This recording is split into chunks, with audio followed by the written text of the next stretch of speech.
Right, we are live. Hello.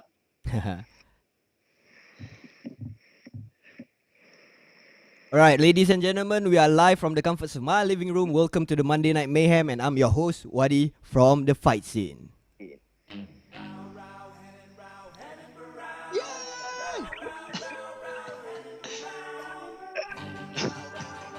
Yeah, Supposed you to say know what? something? Buddy actually looks a bit like you. Oh, You got a bit of Hannah Morale about you. oh my God, I just love the Helen Barrow shuffle, man. Oh man. All right, guys, I'm here with Frank and Frank Barca from 10 Planet Jiu Jitsu Melbourne, and Suman Mokhtarian from Australian top team. Brett is not online, but anyways, we're gonna start the show. First up, Tony Green versus Martin Rashid. You guys can see the GIF on the right side. We have 10 Planet Jiu Jitsu Frank Barca who can break us down. I would like to talk about everything about this. It starts with Tony Green attacking from a Kimura to a straight armbar to a triangle back to a straight armbar, and the way Rashid actually break off that armbar. Frank, come on, Yes. this is beautiful stuff. Oh man, that's jujitsu. You know what? It's really interesting. First of all, hello everybody, and great to be on the show. Thanks for giving me this opportunity again. It's sick. I love it. I love MMA. I love what's going on in the world. It's awesome. And one thing I'm recognizing is a huge resurgence in jujitsu. Come on, is everybody seeing what I'm seeing or what? Yeah, man, there's a lot of jits in the show. Even Ricardo Lamas tried the butterfly guard, and there was plenty of guys doing jiu-jitsu. Even Overeem was holding on to Mir's arm on the half guard. Frank, let's talk about Tony Martin versus Rashid first. Yeah, like you hit the nail on the head there, Mohammed. Obviously, that was just incredible, and that armbar escape was just sick, man. I mean, I just love the combinations that he used, from the Kimura to the armbar to the triangle, and that's very classic, in jiu-jitsu, especially, fighting off your back, man. That's like your bread and butter. You have to use baits, you have to set moves 3 moves ahead, and that's how you hit that, and that's how you become super dangerous. And that was another great example of that. That's for sure. Yep. Suman, can you talk to me through the armbar escape? Like I've seen in Metamoris 2, if I'm not wrong, is it 2 or 1 where Dean Lister escaped Jandy's armbar, and Yeah. the way that I mean Rashid escape, that was a bit different. I think he was in pain. He turns and then he did a fanciful cartwheel. Like, come on, how do you do that, man? Yeah, man. Like at the start when he really when he gets the leg over and he's on the head and he's trapped and he's pulling on the wrist. It's really hard spot to escape. Now, usually when someone has extended your arm fully, it's the wrist that really stops the armbar from. Like if someone's got your wrist, it's really hard to escape. Mm-hmm. So it depends. But if you watch the clip, who is it that got the armbar on? What's his name? Tony Martin. That's it, Tony Martin. When he's got the armbar on, he's holding right at the wrist, and that's really why the Rashid's escape isn't as fluid. You Mm-hmm. see him try and turn away and turn onto his knees, but it's really hard when someone's holding your wrist. Now, I think that armbar escape comes down to sheer determination and not wanting to tap. All right. Ah. I think if anyone else is in the gym, you could see the pain on his face. Yep. He's just cooling through that, So I would not be surprised if his arm is popped or jacked up after that armbar escape, honestly, because it's not the most. It's he's doing the right technique Mm-hmm. by trying to escape and walk out, Uh huh. but at the same time, when someone's got your wrist like that, it's not very easy. It's not hard, not easy to move. I know personally when I've got someone's arm like that in a class, and I've got their wrist, I'm pretty confident that they're not moving. But you see him just keep moving, Yep. keep trying to, and that's the main thing. He never stopped trying to move. And in jiu-jitsu, that's the main thing. You get put on your back, it's about turning in. Don't ever have your shoulders pinned to the floor. It's about always moving. And Rashid did a good job of that, I guess. He never stopped, and his determination got him through. Yeah, he never let him get that angle, did he? He never really Yeah, got set. that's right. Even when he had the arm over right there, he's still trying to move. He's still trying to get on his side, and that's the most important thing. His arm may have popped, but he never stopped for it to break. If he stopped for 1 second and he didn't tap, that arm may have broken. Yeah, that's Wow. So Frank, so it's true. He could have risked his arm broken during. That was the first round of the fight. Are you kidding? I mean, that's the most dangerous time to have get caught in a submission is in the first round, isn't it? I Yep. mean, look at the percentages. Yeah. Absolutely. It's always dangerous. Listen, this is the game of death. I mean, a lot of people think I exaggerate, but this game is a game of death. Let me just give you an example, if I may, real quick. We just had our state titles down here in Melbourne, and one of my boys put another opposite team member in a Japanese necktie. Okay. Right? The kid was stuck in a Japanese necktie for a minute and a half. Wow. All right? He was stuck in there. I mean, he didn't tap, and the referee thought he was okay. Well, he wasn't. The kid was out for a while, and he was out for a while. Suman, let me tell you, man, it was the longest, scariest 3 minutes of our lives. Let me tell you. I mean, we were all pretty calm, but, when he came back, I don't know, you've probably seen a lot of people coming back from unconsciousness through chokes. It's no joke. So I'm getting back to the point. Is that, the determination Suman's talking about, coming from a fighter's background, I understand totally. I see it in the weekend from weekend warriors, their determination in not wanting to tap. And when you don't, it goes bad. So I'm getting to the point. Sorry for the lengthy. Yeah, it's okay. It's okay. But the point is in jiu-jitsu, because we live it every single day, is that you take yourself to that point, but there is a point where you got to go. You got to make a decision, because if you don't tap, you literally break. And if it's around your neck, if it's a choke, you go out. If you go out, your life now is in our hands, and that's why I refer to it as a game of death, because it is. We're in the hurt business about breaking bones and separating, cervical spines and shoulder blades and knee joints and and femurs and Achilles. It's unbelievable what we're doing. We're literal bone breakers of the ages. But now we just put rules to them, and we have a competition. There's a lot of money involved in sponsorship, marketing. So now it's kind of like a fancy. Still, at the end of the day, it's a bone breaking. It's the hurt business. It's dangerous. So yes, when things go bad, they go pretty wrong. They really do. Heel hooks, inverted heel hooks. Neck cranks. I mean, when it goes bad, it goes pretty bad. But thankfully, what keeps us alive and keeps us sane and keeps us in the game is conditioning. We got that mental toughness. We understand our bodies. We diet. We nutrition. We're hydration. We train. 21st century technology. We're surrounded by information. We do everything we can to push the envelope, right, Suman? Yeah, that's right.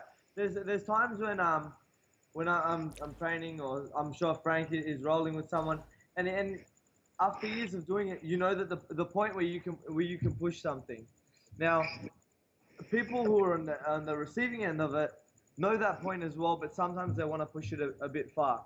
And some people are like, in training it's all right to tap, and I'm one of those people. I'm like, in training you can tap, in a fight go to sleep. That's just my look on things. But I know that if I haven't been in a position where my arm's about to get snapped off in a fight, and until you're in that position, you don't really know. That's right. There's times when it's out of your hands. Even the person who's going to tap. I remember in last year's nationals, in the blue belt division, I was competing, and I went for a flying armbar, and before I had even hit the ground, I'd felt the guy's arm pop. And it was just one of those accidents. Like, I didn't mean to hurt his arm or anything, but in the motion of going for what I did, I really pulled hard on it. And before he even had an opportunity to tap, I felt his arm pop, and his arm just kind of like limped away. And it happens, but the business that we're in, I think we take that with it. It's not like I'll go into an MMA fight and not expect to get punched. Yeah, If it's you're true. going to an MMA fight, into a jiu-jitsu competition, you have to be prepared to either choke someone out or get choked out. Exactly. And Rashid did an awesome job, and that's cool. Like, seeing someone scream in pain. Like, I had one of my guys fight on the weekend, and he had gotten his opponent in a knee bar, and I could see his opponent screaming, and I'm telling him to take it home. And what happened was his opponent didn't tap out, and his leg kind of slipped out for some reason. And I spoke to my student after, and I said to him, what happened? And he goes, man, I felt his knee pop. And then I saw him walk around with a limp the rest of the night. And he may have popped, but that determination got him out of it, and the other kid won the fight. It was great. Yeah, man. Adrenaline gets us through sometimes. I love to talk All right, I love to talk more about this after the UFC 169 discussions because I had some research on the rear naked choke. But let's get on with Iaquinta versus Kevin Lee. Yes. Okay, there was an enziguri in the fight. All right, but what I actually want to talk about is this. This is one beautiful. Frank, you saw that? He went Oh, on are for you the telling heel me? hook. I bet you telling me about the Hasami, which is that single leg defense into that inside heel hook that he was doing? Talk to me about it, man. Oh, dude. It's basically it's literally a 50-50 guard with the inside heel hook advantage. So basically, if you've got two people in 50-50, that's why in the same position with the leg over the hip, and one person has the other foot on the far hip, they've got access 2-on-1, meaning their legs, to that inside heel hook, which is a nasty heel hook. Nasty. And I got a feeling that Kevin Lee? Huh? Yeah. I got a feeling, because did you see him hobble to the end of the second round? Did you see him hobble to his corner? Yet. Yeah.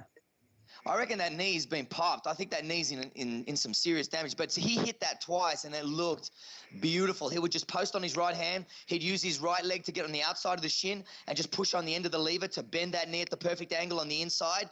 And then he'd hook up his gable grip underneath that heel and squeeze his elbows in. Man, my eyes were watering watching that. It was a thing of beauty. I loved it. I think he between the second and third round, he actually said, "Man, my leg's jacked up. I can't step on it." And his coach was telling him, "Forget about your leg. Forget about your leg." Yeah. So it may have popped. Yeah, but Suma, I want to talk about this. Wearing ankle wraps. I know there was another fighter in UFC 169 wearing ankle wraps. If I'm not wrong, it's Ali Bagotinov. But the thing is, wouldn't it be easier for the other guy to perform a heel hook with ankle wraps? That's right. That's right. We always say that. It's kind of like giving us a grip.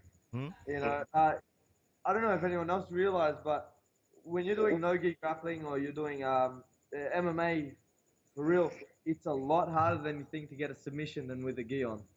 It's as pure as it gets. You know, with the gi, it's very hard to get out of submissions. Like you get caught in a triangle, but if you catch someone in no gi or in MMA, it's usually a very legit submission because it's hard. It's second or third round to catch someone, especially when it's that slippery. So you're kind of giving a person an anchor point to hold on to. So like with the ankle wraps. If someone wears ankle wraps against me, I look at it like a target. I see. Yeah. Yeah, that's the thing, man. But the way he performed, I feel with one leg up and the situational awareness to grab the other leg with his leg, it's so beautiful, man. I think Kevin Lee did an outstanding job. I actually enjoyed the fight. Yeah, it was a great fight. Quinta, how tough is that kid? Seriously. Yeah. Tough is that kid? Oh, That man. rear naked choke. That rear naked choke he was in, he looked like he was out for a second. It reminded me of when Michael Chiesa caught him in that rear naked and put him out. Yes. His face went exactly the same. If I'm not wrong, he went out for a split second, you know, and then Kevin Lee went to readjust and he kept going. Yeah. Yeah, but all of a sudden, Sarah Longo have really, really great fighters in after Whiteman. L.A. Quinta really proved that he's a great fighter, man. Yeah. All right. Moving on, we have Alan Patrick, John McDacy. Okay, the move of the fight, that leg kick, Suman. That shin, wow. I saw a similar one on the weekend. Told you before, you know, with one of my guys. He caught a head kick, and just like McDessie, he caught the head kick, readjusted for a second, and just put his hands out like, yeah, what was that, man? I don't know. When a shin connects to your skull or your jaw, I think there's just an off button. You know, like that was perfect, and especially if you're watching, you're looking at a southpaw fighting against an orthodox fighter, so they're getting like a complete. They're getting a longer length in between their kick. You know, gives more of a wind up and more torque into the kick. So for McDessie to just kind of take it on the top of the head and keep walking forward shows that, you know, he's got a chin, or, you know, his off button's a bit better than everyone else's. Man, he must have had his off button removed. No kidding. He's like a zombie. He just kept coming forward. He's scary. I've He's got a scary, feeling dude. with He's guys scary. first. Oh man. Okay, before we go on to the key of the night, I want to talk about John Lineker. 4 times didn't make weight. Didn't cut his nails. He's- and I don't know, like everything is going wrong for this guy. Before before we talk about Bagatinov showboating, if you don't make weight for 4 times in a row, shouldn't you be in a different weight class? Suman.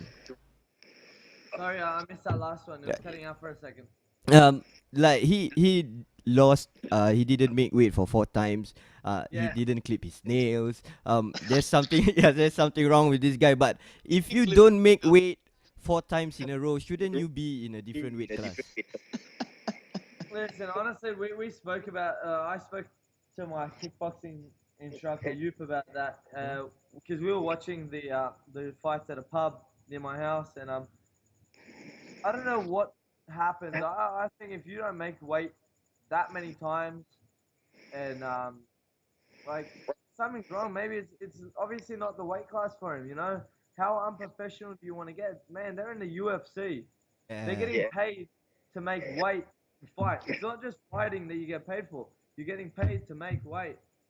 You know, and that's why you get docked. You know, and I was saying, I'm like, man, if I'm getting 6,000 for a fight, 6,000 for a win, Hmm?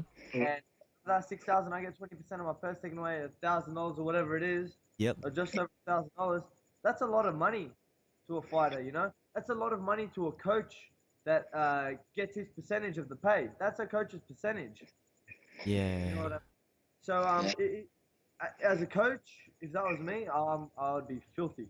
If I have a fighter at that caliber, not making weight, and not only that, not cutting his nails like that. I think I should, as a coach, should check that as well. That comes down to a coach and the fighter, and the weight is the same problem. But not cutting your weight is ridiculous. I think that's hilarious, and I think that's embarrassing for Lineker. But not making weight, I think it's wrong. For me to say that he come from the UFC, he obviously doesn't belong if he doesn't take it that seriously. I won't say cut him, but if he won that fight, people were saying, oh, maybe he should get a title shot. Man, until he has 3 fights and makes weight in all 3 of them, he doesn't deserve a title shot. Yeah. Oh, yeah, I like the way you think, man. I have to agree. It's pretty bad. All right, Frank. There's nothing more stressful than your fighter not making weight. Uh-huh. There's nothing more stressful than your fighter going into a fight with someone who hasn't made weight.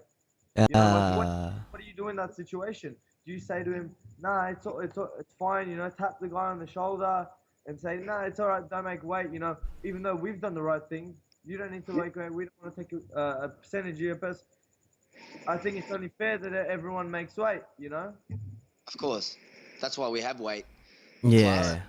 Jesus, how do we gotta have, it's got to be a fair fight, man. It's Yep. got to be That's right. fair. You know. It's All gotta right. be fair. Right now I'm showing Bagatinov actually showboating while Lineker was trying to put on the heel hook. Like Frank, how deep was that heel hook, and how confident was Bagatinov that Lineker will never get that heel hook? Now let me get this right, okay? Hang on. So Lineker had the other dude in the heel hook, right? Yep. Is that the one you're talking about? Yep. And is he Russian? Is that guy Russian? Yes. Sambo Okay, so the fighter. Russian dude, well, mate, isn't he like a Sambo Yeah. 17-time champion? I mean, since he was like 3 months old, a fetus, he was doing reverse ankle locks. You know what I mean? Yep. Like that kid. There's no way that guy was going to finish that. Mate, that guy's knee's probably been busted. Come on, Suman. He probably doesn't even have a knee joint, right? Yeah, well, I've trained with Russians. Yeah. Jesus Christ. I've trained with Russians in Phuket, and man, you do not heel hook a Russian. I'll tell you that. Like that's the most simple way to say it. Man, I got heel hooked and knee barred for weeks on end. Like That's T-shirt, Suman. Never heel hook a Russian. that's right. Never heel hook a Russian, man. Like you go for their leg and you end up getting like Design it. You can have to buy it off me. I'm telling you, man, it's nuts. If you go for a heel hook with, because you know, like Frank said, position. Uh-huh. With that inside heel hook lock, you end up in a 50-50 position. Uh-huh. If you get to that 50-50, trust me, it's not a 50-50. It's like a 90-10 that the Russian will get you. They are nuts. You don't, if you come against a Russian, I've learned. Play Uh-huh. butterfly guard. Keep your feet hidden. Don't Uh, play half. Are you kidding me? Don't play open. Play Suman, butterfly. listen. Suman, listen. One time, uh-huh. I had a... Listen, Suman, I got to tell you a story. Have I got time for a story? Yeah, man, sure. Carry on. Listen, I've been going to LA since 06, right? I don't even know what fucking year is it. It's 2014. Well, you work it out, right? It's been a long time I've been going to LA. Listen, I think it was 2009. No. It was at the La Brea and Hollywood Academy. It was, okay, it must have been about 2007. Man, I was there. I paired up with this guy. I literally had a kickboxing match in a jiu-jitsu normal training session. This guy, listen, to get this guy off my legs, this guy was like a freaking a vampire or something. He was going after my legs, man. I was fighting for my life, dude. I was thinking, shit, I'm gonna get on this airplane with the bloody wheelchair like those old people, you know what I mean? You know those little carts they drive the old people around? Man, I had visions. Man, I was having nightmares for days. This guy didn't give a shit about arm bars or chokes, nothing. He just wanted to take my legs and feet home for him like he had a fetish or something. It was scary. Scary. I know what you mean. I've come across a few guys like that. That it's as if they don't know what a guillotine and arm bar is. You give them an arm and they don't take it. They jump at your ankles. You know. And I get it a lot when I go to Thailand because those Russians, I'm telling you, they're like these guys from Kazakhstan, from Russia, and they are masters at going for legs, man. There's one guy at Phuket top team who his name's Ian Entwistle. He fought in Cage Warriors. Uh-huh. He's a Phuket top team fighter. He's 8-1. He has got the quickest ever average fight time. His last fight, he won with like a flying heel hook in about 8 seconds. I think I saw that footage. Yeah, and in training, everyone knows it. You do not do anything. Like, you know, I never got to train with him. He's actually one of my brother's friends. Mm-hmm. But Rob and everyone, they were saying to me, man, like when you train with him, you just don't leave limbs out for him. You don't leave your ankles. He doesn't know any other submission. Oh, he probably does know them, but he doesn't go for any other submissions. But he's so good that even when you know he's going for a heel hook, he'll catch you. And that's when you can say that you're an expert at something. When you tell someone what you're going for and they Yeah, Oh, man. yeah, man. That's true, man. If you are telling someone I'm gonna heel hook you in the fight and you won that fight with a heel hook, that shows that you are really a great heel hooker, man. But the thing I would like to point out is that I wanna quote Suman on this: never leg lock a Russian, Suman Mokhtarian. I'm gonna post that on Facebook after the show. A Russian never with leg lock a Russian. You won't win. These guys, you've seen Khabib, he wrestles against bears. He doesn't care. Yeah, man. They wrestle with bears all day. They don't care about a human going for their legs. They'll bite you if they have to. That's awesome. Alright, I wanna carry on with Jose Aldo versus Ricardo Lamas.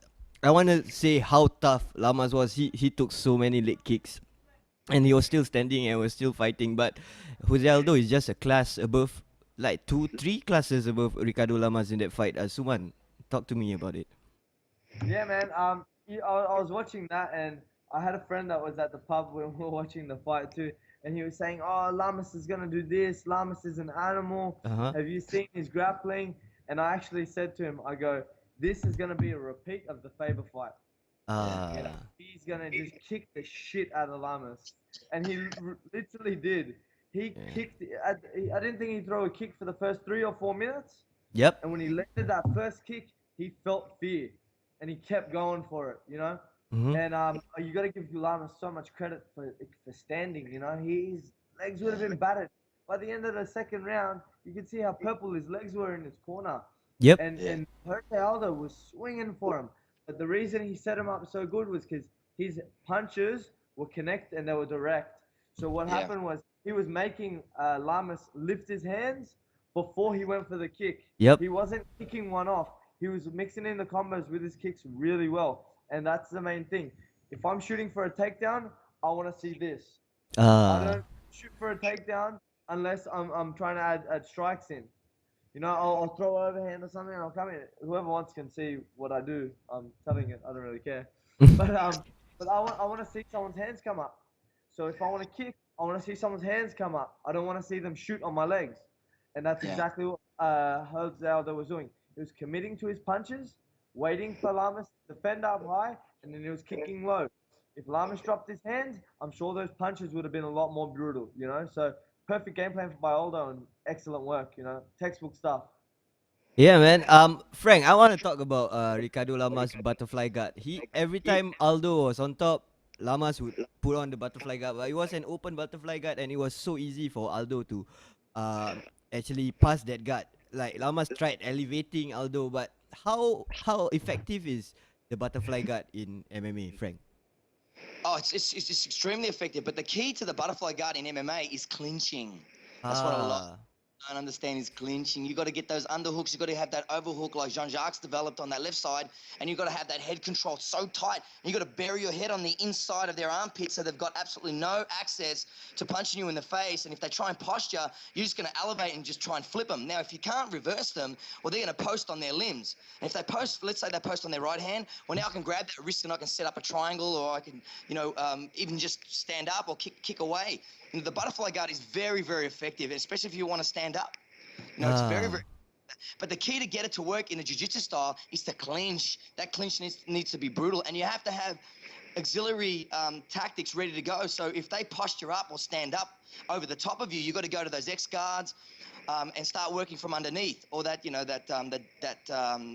deep half as well. So as we've seen successful in MMA. So the key is clinching or being able to elevate them to get away from them. Depends on what your aim and objective is with that guard. But that clinch is so important if you want to be effective with a sweep or even set up a Marcellotine or a choke. So depends on how you want to use it. But either way, you got to be super, super sticky and super tight and super committed to get that elevation that you need to be able to force the opponent into the corner you want, either submissions or a sweep. wow, that's awesome, man. I missed out Overeem versus Mir, so I want to show this knee in the first round. Oh God, Mir was freaking tough going through all 3 rounds, but clearly Overeem was the better fighter. Suman, come on. Yeah. The same kid that told me that Lamas was gonna beat the crap out of Overeem. Jose Aldo told Uh, me that Frank Mir is gonna beat the crap out of over him. And Frank Mir was one of his champs, and I think we were watching it, and that happened in the first yep. round. And so we were watching the highlight at the end of the first round, and you see in slow motion Yep. over him landing that knee, and he shouts out, "See how Frank Mir took that knee? He took it like a champ." And then he walks away, and you see Frank Mir falling to the ground, you know. And you know what? He's tough, and he went in there. Uh, But I think the reality of things is, over him looks terrible. I think even in that performance, to me, he just looked like he doesn't want to be there. He's not enthusiastic to go for the kill. yeah. Like I think Yeah. he's so scared of losing his job. He just wanted to like kind of go in there and sneak through a performance. He came out there waving his hands like he's king shit, like he did when he got knocked out by Bigfoot, but he didn't go for it. Like I'm a big Overeem fan. Like I've been a fan of his for years, but I wanted to see him murder me, and I think he could have. I think if he threw one body kick, he would have killed me. Yeah. But he didn't. He was sitting on the outside and so worried about his gas tank and so worried about this and that. Yeah. He just didn't do it. And even when he got on top, he still looks good. When he was on top of me, he was destroying him. Right? Yeah. Me had one guillotine attempt and that was it. But look how he was controlling his arm. Yep. He's just dominant. He can do it. Overeem can still be the best in the world. But I don't know if he wants to be anymore. Like, I don't know if he's got it anymore. Yeah, it's true, man. But Frank, talk me through on this. This is some jiu-jitsu. He was in a half guard. I love the way he pulled his arm behind Frank so that there's a lot of control on the right side, so he can pull his elbows and. Mohammed, you're breaking up, dude. I'm hearing 7 voices. Okay, can you see the GIF image of Overeem smashing Frank on the ground? No, I can't see anything. I'm just seeing a photo of you and some other dude. Ah, that's too bad, man. I think there's something wrong with the internet connection. But what actually Overeem did was he pulled Frank's left arm over his head, over Frank's head, so that it gives an opening for him to do elbows and punches. But Overeem could have finished Frank down there, isn't it? Oh, dude. I can't even understand me, dude. Sorry. Nah. Oh man, okay, it looks like me and Frank is cutting up, and Do you want me to calling back? you can try calling back. I'll talk to Suman about Overeem calling out Brock Lesnar. All right, Suman, Overeem at the end of the fight call out Brock Lesnar. I don't understand that. Overeem already destroyed Brock. Like, if he wants to gain another match, I feel he should try to rematch with Bigfoot. Yeah, like I don't know. I think you know what. If Roy Nelson was in a better position, I'd say put Roy Nelson against Overeem. I don't think I don't think he's done anything to earn himself one of those top guys right now. Yep. And I don't think that that win over me really brought him much credibility, in that division. I'd like to see him versus someone like Roy Nelson. And I think that Roy Nelson connects to him, he's in a bit of trouble. So let's see what he'll do. Like, I'm not the biggest fan of Roy Nelson, but I think that they're on the same scale right now. I think he needs to have a few more wins before he gets to Bigfoot. And but like I said, whoever Alistair Overeem fights is big for the heavyweight division. But at the same time, seeing Alistair Overeem fight, he's not enthusiastic on his in-ring performance. He's enthusiastic on his walkout. And Yeah. like, I don't really know what's going on with him too much. I wasn't ever excited to see that fight, really. I knew how that would end. I knew that it was going to be a one-sided beatdown. Mir's one of the greatest ever submission grapplers to be in the UFC, but his wrestling and his striking just aren't up to par with the top heavyweight guys. Yeah. I think that Mir will be retiring after that. I wouldn't be surprised if he retires. Alistair Overeem, I think, just needs to maybe change his camp or do something and get enthusiastic again. Because if he doesn't change something, then I don't see him going back to the top of the heavyweight division. I would when he first came into the division, I wanted to see him fight for the heavyweight title, but now he's kind of becoming irrelevant for me. All right, let's move on. Frank, how's the connection right now? Yeah, I can hear you guys okay. Okay, that's great. But can you see the gifts that they are playing? Oh man. Oh.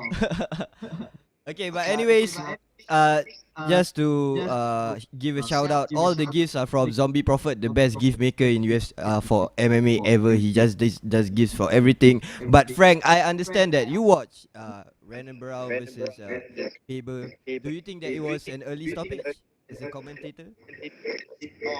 I can't get this guy. Jesus. I can't, guys. This is happening.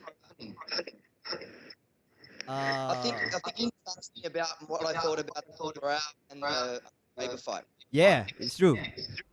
Okay, listen. I'll just give you my ideas, and then we'll see if you can hear me. Basically, I think that stoppage, just personally, I think that stoppage was ridiculous. Ridiculous. Listen, Faber had his right arm around his ankle to hang on. He left hand near his head. He could protect from punches. All those punches from his glove. I roughly maybe 1 or 2 punches got through. And I couldn't believe as the potential champion looking for an easy win. To me, I thought it was just a huge letdown. That's just my opinion. Look, I don't fight MMA, but it looked to me Herb Dean, and I respect him, but Faber was taking him off gloves, man. He stood up and he was fine. He hadn't even fighting. Come on. That's true, man. But before this left hook, actually before that, Barrow actually caught Faber once. Rock Faber once already. Then Rock Faber again. I personally don't blame Herb Dean because Faber was rocked twice in the fight, and of course, Henan Barrow was doing a very good move by hammer fisting and then looking at Herb Dean, and it was like, come on, stop the fight already, that kind of thing. But Suman, your thoughts on the fight? I think that if Herb Dean wanted to stop the fight, he should have stopped it earlier. The first one. Yeah, I don't think he should have stopped it when he did. I think by the point that he got to Faber going for the single leg and then him dropping those hammer fists down, by that point, Faber was all right again. You know, with the Czech Congo Pat Barry fight, for example, you know, when Pat Barry dropped him the first time and he kept going and then he got up and dropped him again, I think that even then, even if he didn't finish him on the floor, that's when the referee should have got in and stopped it. When he was still wobbling around. Because we're not in boxing, you know, we're not going to give someone an 8 count. And if they've been rocked or hurt that bad, then they should stop the fight. But in this situation here, he got dropped once and he kind of got staggered again the second time. But when he got to this point, I think Faber started defending himself and showing that nothing's happening. You know, I know Faber hadn't gotten up, but none of his punches were connecting to the head, in my opinion. He had his hand up there and he had his hand around the leg. He should have made a better effort to move, but I think it was a bit too soon for a stoppage at that point. Yeah, especially if it's a championship fight, I feel Herb Dean should have actually continued the fight, but championship fight, you should be unconscious. Yeah, it's true. I don't know, man. For me as a referee, if I see the other guy got rocked twice in the first round, early in the first round, and with Henan Barrow puppy look, you know, at Herb Dean, if I was a referee, sad to say, I would have stopped the fight. Yeah, but the thing is, like I said before, about a championship fight, I think you should be unconscious.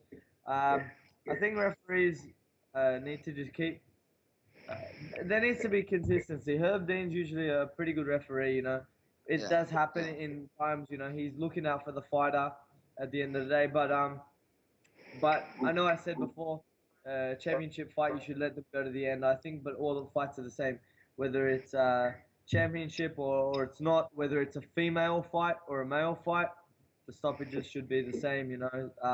I see too many female fights being stopped on the reason of that. They're females, you know, so they like. I'm not gonna get into any fights or in particular or anything, but I see too many fights that like a girl's standing and she's copping a bit of beating, and then they come in and just wave the fight off because they think that women can't take it. But I think the women are just as tough as the men, you know. So I think the same rules should apply for them. I think the same rules should apply for championship fights and not. So yeah, just consistency over the judges and the referee stoppages would be nice. all right. Fight of the night. Abel Trujillo versus Jamie Varner. This was one crazy fight. Varner was all over Abel Trujillo, and then suddenly that punch came in. Frank, your thoughts first. Right. Frank, take it away. I can't hear anything, man. I just heard you, Suman. I can't hear my. Well, Frank, what Mohammed said was the Abel Trujillo and the Jamie Varner fight. Varner looked like he was about to take out Trujillo. He was all over him, landing so many combos, and it looked like Trujillo was staggering around, and then he landed that one big shot. What's your opinion on the fight? Man, I couldn't believe it. I couldn't believe it. That hand just put him, and did you see how unconscious he was? He was done as soon as he touched, man. It looked terrible. Mohammed? Yeah, I can't really hear you, Frank. But the thing is, Suman, you put your shoes on that. In the first round, he got in a north-south choke.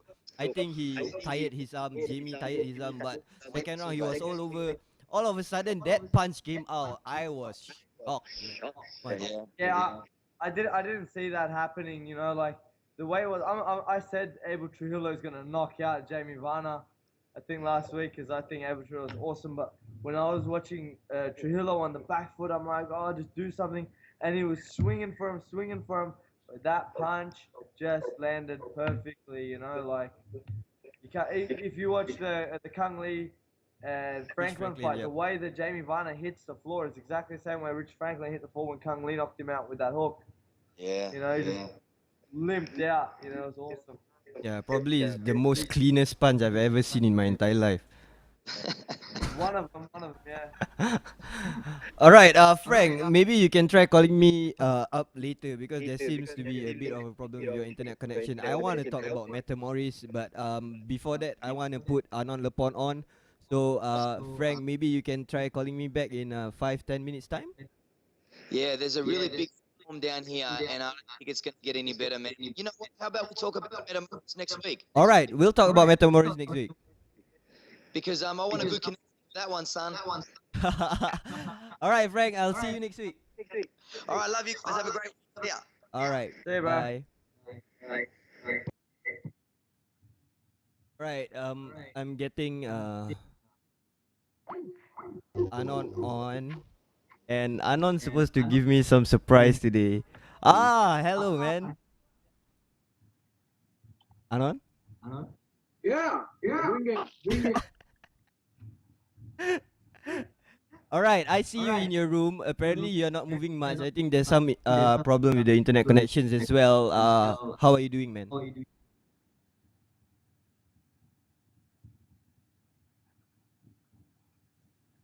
Oh wait, we're back to the other Arnold. Yeah, we're back to the profile pic. Anon. Yeah. Okay, I can hear you now. How are you doing, man? I'm doing great, bro. I'm doing great. How are you doing? I'm doing great as well. We know that coming up, you're gonna fight Boku. And how does it feel like coming in, losing 2 consecutive fights? Oh, sorry, I've got something. I've got like, can you repeat? Huh? Anon? Can you repeat the question, bro? I can't hear you that well, man. Anyways, I'm putting up your Shadok page. Anon? Bro. Yeah, listening. Yeah, okay. I can't hear you that well, but I want to hear your thoughts of coming in, fighting a very tough opponent in Kotetsu Boku after coming out of 2 losses from Shinya and Eddie. What, me fighting Boku? Yep. Yeah, that's great, bro. Love it. I'm very happy to fight Boku. Only Kotetsu Boku is the former champ, so you know, I've never been into the cage to earn belt or shit like that. It doesn't matter to me. It's to fight the best guy in the business. So I fought Shinya, beating with Eddie. I honestly think that I was in that fight with Eddie. He got Jikolamba, Hmm? whatever. Like, still on the top of the bucket of the lightweight division. Planning to, I think, to fight Boku and show my friends that Asia guy that I'm still a eater and leader in the division. All right, man.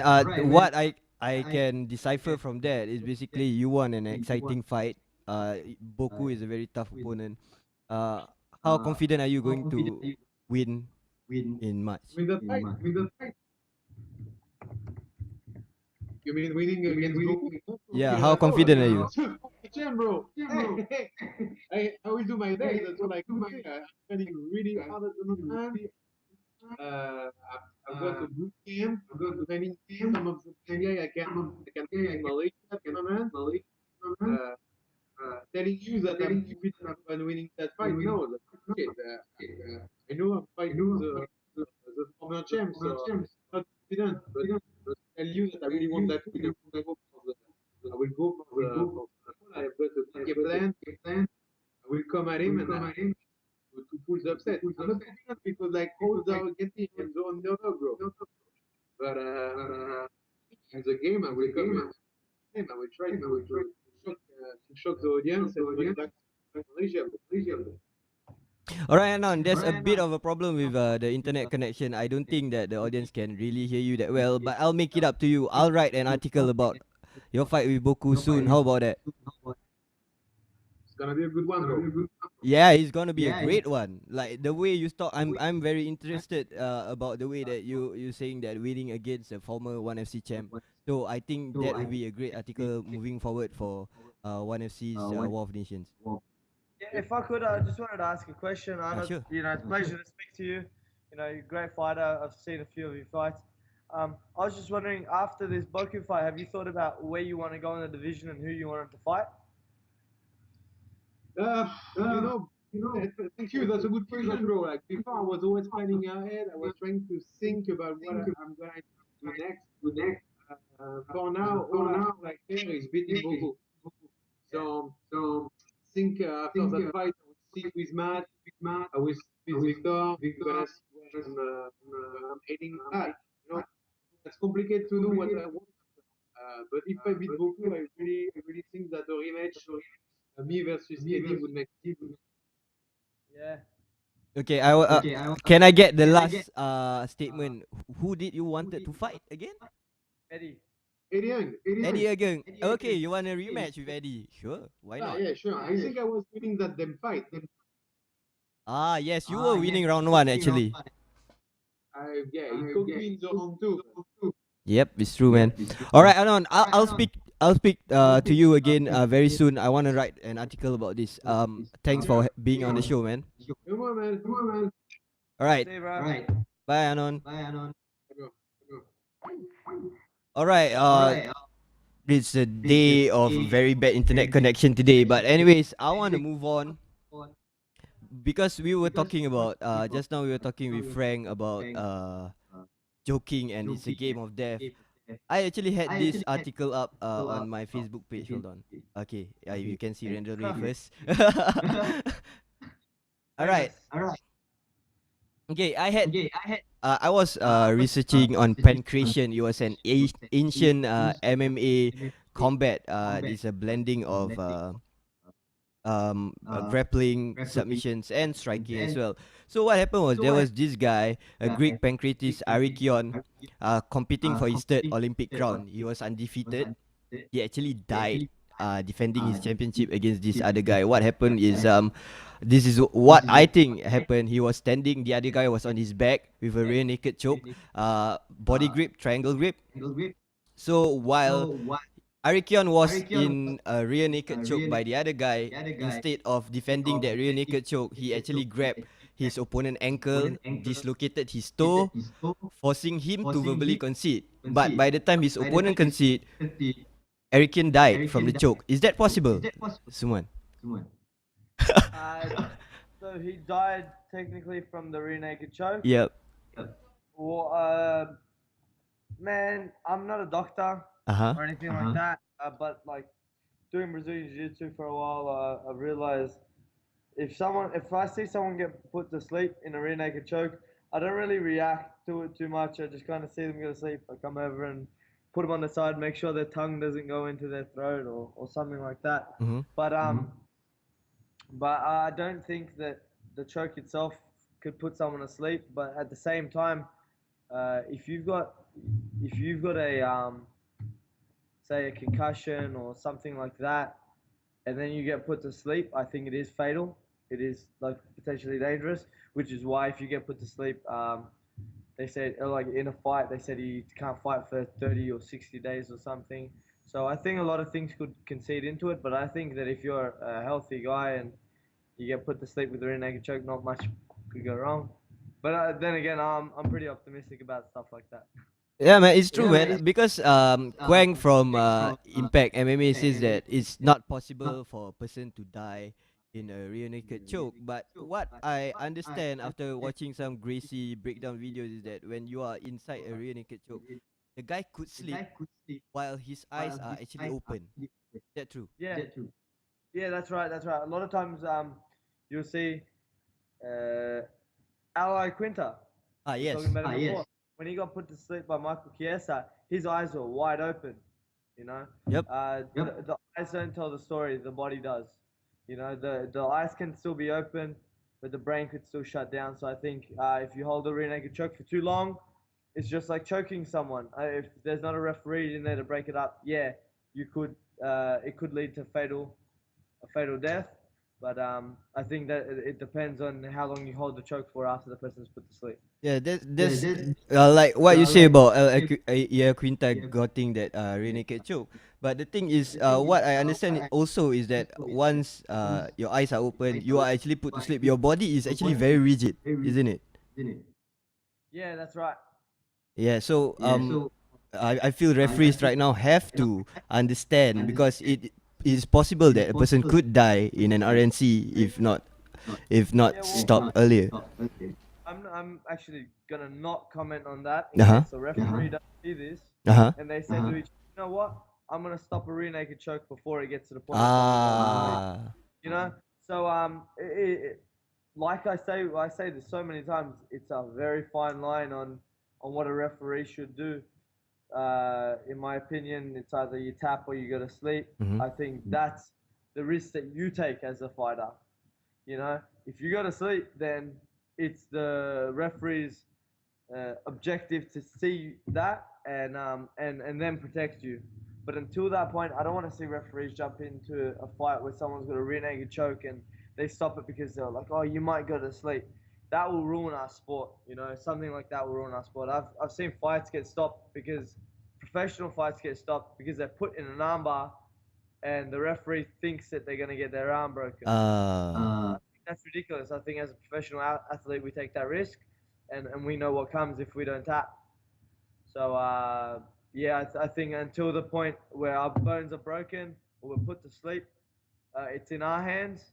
If our bones break, if we get put to sleep, that's when the referee needs to jump in. All right, man. But since we are talking about that, how about guys like Paul Harris, Rusima Paul Harris? Yeah. See, Paul Harris, if Paul Harris, Paul Harris, Paul Harris. Paul Harris, yeah. For example, he knows what he like. I don't know what's wrong with that guy mentally, but he holds submissions for way too long. Yeah. I've seen him in Abu Dhabi comps, and it just seems like a habit of his to crank, and then the person taps, Mhm. and then the referee comes to rip him off for a second. I think he just gets so in the zone that he tries to take something home with him. But Yeah. I think that's gone a bit too far. Like I've seen people in gyms like that, and it's not really too cool. Not my style. I don't really like it. But I think in that situation, yeah, like guys should be dealt with. You know, I think that's when a referee needs to jump in, and uh, I think a suspensions are something that's needed for something like that. I think Paul Harris getting kicked out of the UFC was a bit extreme, Uh-huh. even though it was dangerous and it is bad. I think he got suspended once for it. Suspend the guy for a year and let him come back. Because he is still a top level athlete and he should be in the UFC. Hopefully he learns the lesson. But I think maybe psychologically he has something wrong with him. So he should probably go see a doctor about that. If he wants, I'll. You know what? I take back what I said. He's probably the only person in the world that can heal Russian. Never hear Hawker Russian. Unless you're Rusima Paul Harris. Oh yeah. All right. All right. Since you were talking about people in gyms, okay, what happened last week is I don't know whether you heard about Juliana Pena. Yeah, what happened? This is the Dana White's account. Dana White's account is that Juliana Pena was wearing a TUF shirt. A guy bullied him from the back, and now she's having a knee injury and would be out for 2 years. Gym bullies. Does ATT have guys like that? You've been to Phuket top team. Are there like really guys who trying to push their egos and show it off? I'm probably the first person to say like if someone does something wrong to me, Mhm. not name and shame him. I'm not really like that. But, man, I've trained at a lot of gyms, and there are gym bullies. There definitely are. There are some guys that have a chip on their shoulder or something to prove, especially they see a guy around their weight class and they have something to prove, or they're from a different country and they have something to prove. But to be honest, a Phuket top team, they go by their name, their logo or slogan, as they like to call it. No egos, only dedication. You know, Phuket top team. I've trained there twice now, and I've had nothing but a good experience there. All the guys are real cool. But every gym does have it. Every gym does have one or two guys that have something to prove, and I think it might not come down to people wanting to be a bully. I think it can come down to someone's mentality. Now, what happened with Juliana Pena is just, if that account of the story about the guy just saying something over her wearing a TUF shirt and then attacking her, that's just wrong. You know, you don't do that. You know, it doesn't turn physical. It shouldn't turn to an actual physical fight, even if you're in an MMA gym. You know, I think it comes down to fighters have a different mentality, a lot of different mentalities. As a fighter, we like to express ourselves. That's why we fight. That's why we jump in the cage. Now, if you, I hope no one gets offended by this, but wrestlers, for instance, have a different mindset to a BJJ guy. Now, a BJJ guy from Brazil might have this arrogance of, yeah, I do BJJ, I'm a black belt, or they can get an arrogance about them. But then there's the wrestler's mentality where wrestlers don't like to take much in. They don't like to learn anything else. You know? And like I've got a few guys from Iran that are national champion wrestlers over there, and they train at ATT. They're cool guys, but they don't really. Sometimes they go a bit hard in say wrestling, not because they want to prove something, but the reason they do it is because it's how they were taught. These guys don't speak English. They don't know anything but wrestling, you know. So they'll do all their moves, and they don't mean to hurt anyone. And we haven't had anyone get hurt, but you know, sometimes we got to tell them, you know, lighten it up, because we don't want anyone to get hurt. But it's a different mentality. These guys from Russia, man, some of the Phuket top team has a high Russian rate that goes there, right? And they are some of the nicest guys that you will meet. You know, they're cool guys, you know, and you know, but when they roll serious. And you think that it's an arrogance, and you think that they're trying to hurt you, but they're really not. It's just how they were taught. It's how they were bought into it, you know. And old habits don't die. You know, if you're in a habit of going hard, it's hard to kind of tone it down at times. You know, someone gets the better of you, you want to get the better of them. But I think that does not come down to a gym. What happened with Juliana Pena, it doesn't come down to gym bullying or anything like that. I think that just comes down to some ridiculous, idiotic, pathetic human being who's jealous. And I think people like that shouldn't be allowed in their gym.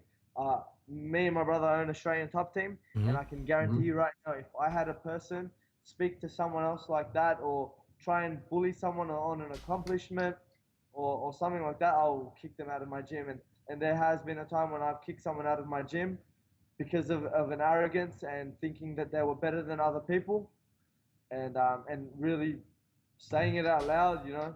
I've had to kick someone out of my gym because I don't like that. You know, I have women, I have children, we're a fighters gym, but we have everyone in our gym.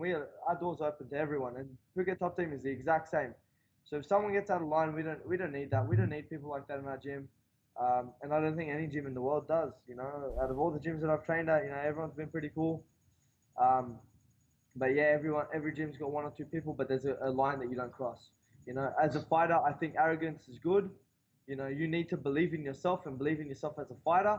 But then in going out to intentionally hurt someone or hurt someone's feelings, even, is a bit too far. You know, I think you should just shut up and train, because that's what we're in the gym for. All right, awesome, man. Before we end the show, UFC Fight Night, Machida versus Mousasi. I can't wait to watch Mousasi. I feel he's one of the top guys in the business. But how do you think the fight will go? Man, Mousasi, Man, this is a fight that I'm really finding hard to break down. You know, Mousasi on the outside with his long limbs and long jab, long kick, everything looks so good. You know, he's one of the. I believe he's one of the top 10 in the world. Like in my opinion, I don't care what any of the scales say if he's number 3 or if he's number 10. You know, Mm-hmm. I just think he's in the top 10. He's in there with. I think is he number 8 or 7? He should be somewhere around there, man.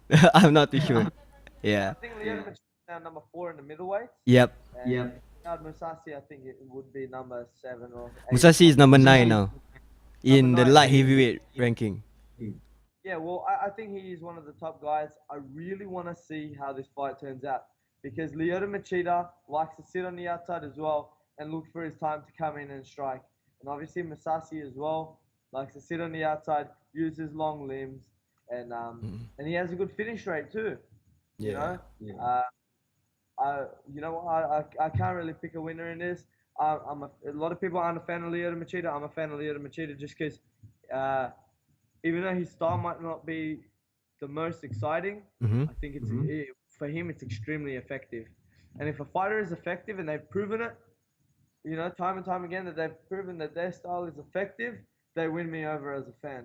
So he's won me over. And Jared Mousasi, obviously, his original nationality is Iranian.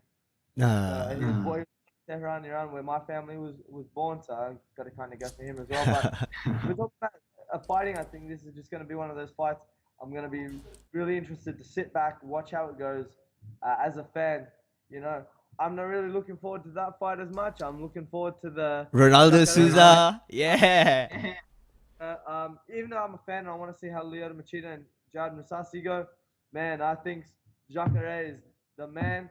He's one of my favorite fighters right now to watch. He's super exciting. He is one of my heroes, man. I've said to like we were saying in the gym the other day, who are 3 guys that you would love to train with for a day, you know? And I said 3 people, you know? I said I'd love to train with Rickson Gracie for a day. You know, Rickson Gracie is for me probably my hero. Like I look up to him. I just think he's the coolest guy, man. Like I love him. I think it's cool. I'd pay big money to do a seminar with him or something. If I could ever do a seminar with him, I'll do it, man. Rickson Gracie.